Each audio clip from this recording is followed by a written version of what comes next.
Kembali di Net 12, sejak tahun 2008, tanggal 8 November diperingati sebagai Hari Tata Ruang Nasional. Namun penataan ruang di tanah air secara optimal, utamanya di kota-kota besar, belum kunjung terwujud. Ya, ketidakoptimalan tersebut termasuk tata ruang terbuka hijau yang sebagian besar masih memprihatinkan.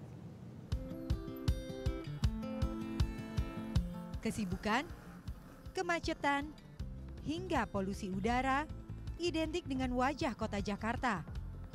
Kondisi ini tak pelak membuat warga ibu kota rentan stres. Penataan kota yang tak terkendali juga menjadi salah satu faktor penyebabnya.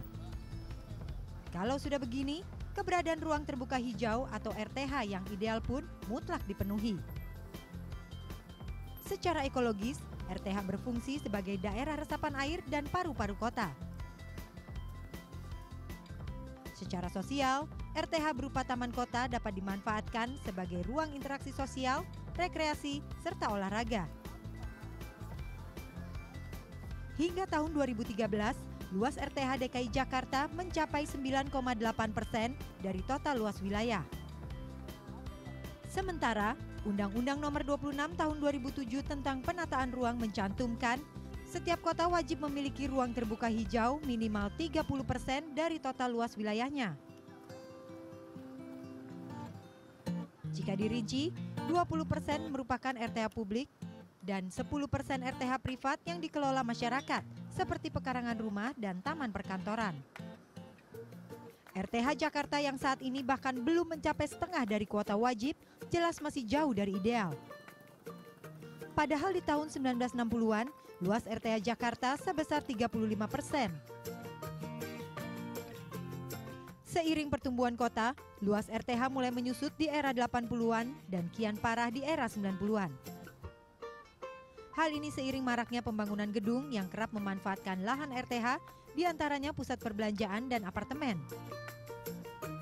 Tahun 2013, Dinas Pertamanan dan Pemakaman DKI Jakarta mengajukan 80 titik pengadaan RTH. Namun kegiatan penambahannya terkendala oleh pembebasan lahan, terutama lahan dengan luas di atas 1 hektar. Berdasarkan undang-undang baru yaitu UU Nomor 2 Tahun 2012 tentang pengadaan tanah bagi pembangunan, prosedur pembebasan lahan di atas 1 hektar membutuhkan waktu lebih dari 12 bulan.